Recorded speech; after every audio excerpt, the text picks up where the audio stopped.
Hello, and welcome to Rejuvenature. This podcast is dedicated to helping you find health in this toxic world. I am Dr. D.K. Geyer, and I will be the host for this show.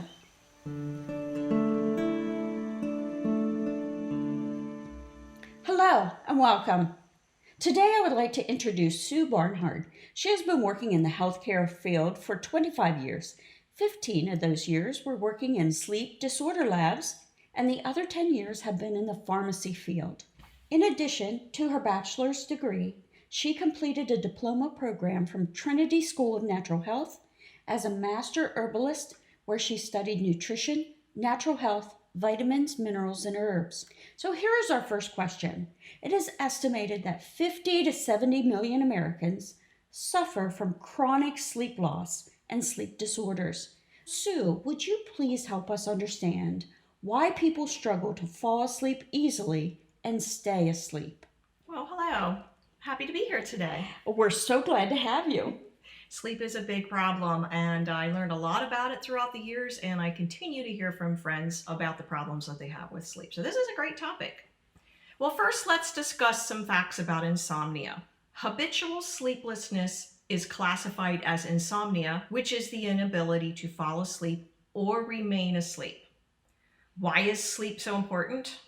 Good quality sleep is necessary for whole person health, mind, body, and spirit. Sleep deprivation can worsen, or it can even cause depression. It can even cause a weakened immune system, which is so important in today's world. While you sleep, your body produces cytokines, which help to fight off infections and illness. When your body doesn't have the rest it needs to produce these cytokines, it can take much longer to recover from an illness, and you may get sick more often. Yes, I'm just going to spell cytokines for our audience so they can look it up if they're interested. It is C-Y-T-O-K-I-N-E-S, cytokines. Insomnia is actually not a diagnosis, but it is a symptom of an underlying condition. When I first started working in a sleep lab, I learned that insurance would not cover a sleep study with a diagnosis of insomnia for this very reason. The key to any successful treatment of insomnia is to find the cause and deal with it. Now, to answer your question, this may be anything from grief to even constipation. Psychological issues often need attention, as do health problems causing pain or discomfort. Stress is something that many Americans deal with, so trying to find ways to relax may help with sleep. Helpful diet changes can include adding more fresh fruits and vegetables to supply valuable vitamins and minerals. Avoid processed foods and any food that creates stress on the body, such as artificial sweeteners, soda, fried foods, junk foods, sugar, or foods containing preservatives. Absolutely. If you're having soda, especially a highly caffeinated soda before you go to sleep, it can really disrupt relaxation. And you'd be surprised how often that happens. Get regular exercise, even if it's going for walks, just to help clear your mind and keep stress under control. Practice deep breathing by inhaling deeply with your mouth closed. Hold your breath for a few seconds, then exhale slowly through your mouth. Something else you can try is meditation. I have found that YouTube has a lot of self-guided meditation options. They can be very relaxing. Yes, indeed. If you occasionally snore, that does not mean you have sleep apnea. But even the position that you're lying in can cause snoring. If you snore, wake up not feeling rested, have high blood pressure and or diabetes and heart problems, you should talk to your doctor about being tested for sleep apnea. Snoring is the most common symptom of sleep apnea. The sounds that you hear from snoring are actually respiratory sounds that increase as your airway narrows and becomes more irritated. As you continue to snore, it irritates the lining and the passage as well. In turn, this makes snoring worse, which exacerbates sleep apnea. Wow. That's very interesting description of how snoring and sleep apnea are related. What are some of the other common causes of insomnia? A few others could be anxiety, depression, pain, caffeine, alcohol, hormonal changes, and drug side effects. Other physical causes of insomnia may be a result of arthritis, asthma, hyperthyroidism, acid reflux, or muscle aches.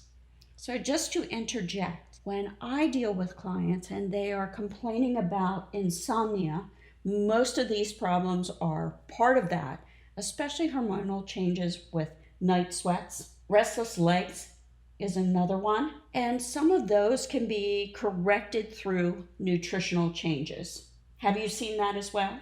Yes, I have. Restless legs is also known as periodic limb movements of sleep. It can happen while someone is sleeping that they aren't even aware it is happening, which can be a side effect of medication or of dietary insufficiencies. Thank you. If you're dealing with grief, such as the loss of a loved one or a relationship breakup, it will most likely impact your sleep quality. In these situations, it is common to take some type of medication to help you sleep. And there are a lot of options today for herbal sleep aids that shouldn't cause you to feel like you can't get out of bed in the morning.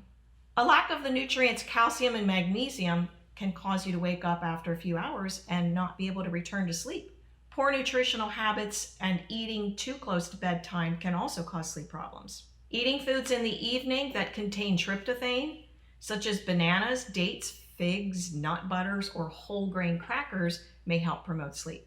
Do not eat a large meal within 2 hours of going to bed.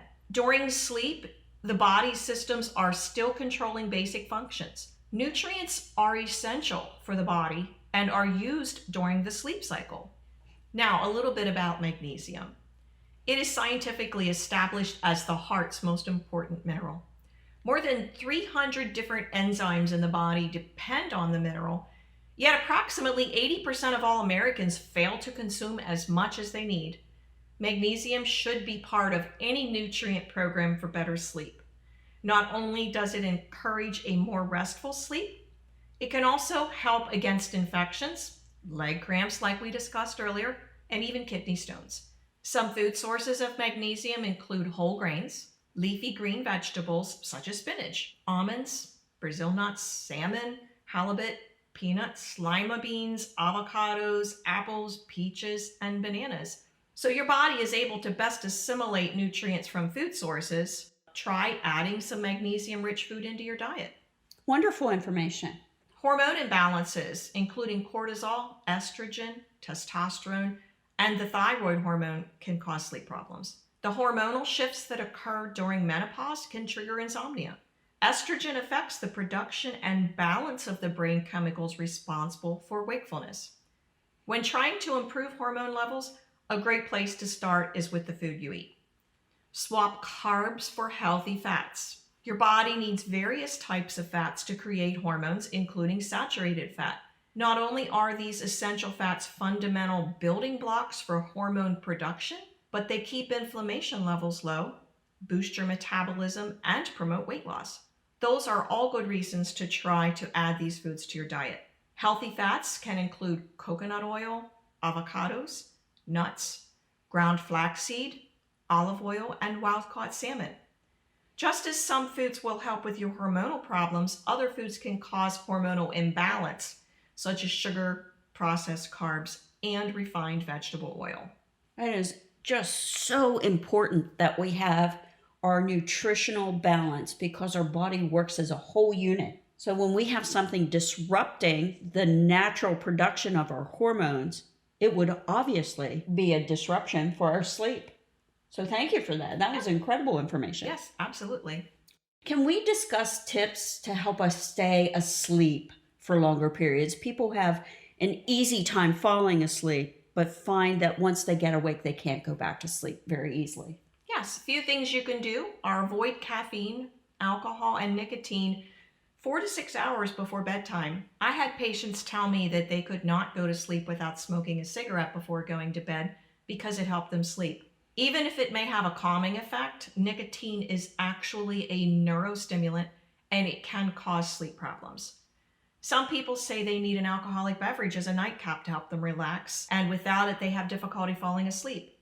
But just like the nicotine, it actually causes more sleep disturbances. With excess of alcohol, I have seen how it can even cause severe sleep apnea. Some medications act as a stimulant, such as nasal decongestants or prednisone. These types of medications are best taken earlier in the day. Some of the most commonly diffused essential oils to help sleep are lavender, chamomile, and bergamot. Herbs such as chamomile, passion flower, and valerian root have been used to treat anxiety, muscle tension, and insomnia. They have a sedative effect used to relieve the effects of everyday stresses. These are common ingredients in bedtime teas. And if you're concerned about drinking a cup of tea before you go to bed because it's going to make you wake up to go to the bathroom, try decreasing the amount of water but keeping the same amount of tea so that you're still getting the benefit without all of the liquid. Try to get outside and soak up some sunshine. Not only does it help promote healthy melatonin production, it also provides vitamin D, and both are important for better sleep. It's nice that you mentioned chamomile and lavender. Chamomile is actually regarded as the safest herb on the planet. It is rarely causes any type of allergic reaction. It's safe for children and adults. So that's a great recommendation to help people sleep. What are some of the ways to help calm an active mind or worrying? Some people refer to it as anxiety, but if you had a tough day and you just need to shut down all the random thoughts so you can get some sleep, what do you recommend for that? I think we've all been there, including myself. If you have difficulty calming your mind because you're thinking about work or other issues, maybe you could try playing some soft music in the background. That seems to help me. Again, YouTube has many options that you can look up. They have rain sounds and even ocean waves that may be soothing and help calm your mind. Nice. Your sleep environment is an important factor in getting a good night's sleep. This space should be a quiet, cool, and also comfortable place for you. It should be free of disruption and distraction. A good example of this is when you go on vacation. How often do you notice that the first night is the worst? Not only are you in a strange bed, but you often hear a lot of noise throughout the night. In the sleep lab, we call this first night effect. We would even recommend that our patients bring their own pillow to help them adjust a little bit easier. So if you can, when you travel, maybe try taking your own pillow. It might help just a little. Wonderful. The information about taking your own pillow along is great advice because working with clients over the years, many of them have a problem sleeping at night because it's something more physical, like a pillow. Their arms fall asleep or their legs fall asleep because of the way they are positioned. But a bad mattress can be the cause of a lot of restless nights. When trying to resolve a problem, you find out what the cause is and correct it. If you feel you need a new mattress, find a place where you can make payments to get that corrected. People spend thousands of dollars on sleep aids and trying to find a way they can improve their sleep rather than looking for what is causing it. Is it too much caffeine? Is it a bad mattress? Do I need a better pillow so that I don't wake up with a headache and a stiff neck? Try to look at your sleeping situation and see what may be a physical cause as well as a nutritional one. Another element is the effect of electronic devices. We know that computers, televisions, all types of electronic devices change negative ions to positive ones. That's why our air quality smells and feels so much different after a lightning strike because it's changed back. When you remove the interference of electronic devices in the bedroom or where you are sleeping, it can help you relax faster. So, Sue, I have another really important question for you. People who do have sleep apnea deal with a CPAP machine. And I have clients that will state that it bothered them at first to try to utilize that and try to clean it. Could you just give us some in-depth information, maybe that people who would go for a sleep apnea test so they are not so adverse to finding out what a CPAP machine can do to help them? Yes, and some people do misinterpret what a CPAP is. They actually think it's oxygen, which it is not oxygen. Most people with sleep apnea do not need oxygen. They just need a positive air pressure in order to hold their airway open. The easiest illustration is thinking of a drinking straw. If you have a thin straw that closes off while you're using it, you don't put oxygen on it to open it up. Right. You take the straw, you blow through it. That air pressure pushes the air in there and holds the straw open. That's what a CPAP does. It is just an air pressure that's coming through, and it pushes and holds your airway open to allow you to breathe. Excellent illustration. I can see that in my mind, how that works. Hopefully, that will help relieve some of the questions that people have, because people are afraid to go for a sleep study, or they're afraid of a CPAP machine because it is misunderstood. There are so many masks out there, and the sleep labs do very well. They do a good job at showing you different types of masks in order to find one that might be comfortable for you. But when you are able to realize how much improved your sleep quality is going to be, most people who have had those problems thinking about it change their mind once they realize how good they feel when they're able to actually get a good quality sleep. Our bodies work as a whole unit. You need water, rest, sleep, shelter. We know what the basics are that are required to help us through every day. Sleep is important for absolutely every aspect, from healing your skin, all the damaged tissue, getting waste out of your body. Sleep is required so that your body can calm down for a long enough period of time for the natural processes to heal your body. If you are not getting an appropriate amount of sleep, very deep sleep going into REM so that you can dream or relax enough for your body to heal, it can cause disastrous health effects moving forward. Figure out what is causing your problem so you can appropriately address it. If you need to drink a cup of chamomile tea, just relax with some meditation. This is your call to action. Sleep is vital for good health. I just want to thank you, Sue, for all the incredible information you've blessed us with today. Thank you so very much for all your knowledge and sharing those illustrations with us. I think it will help our audience. I really appreciate you being here. Thank you for having me. You're very welcome. And to our audience, until next time, wishing you the very best.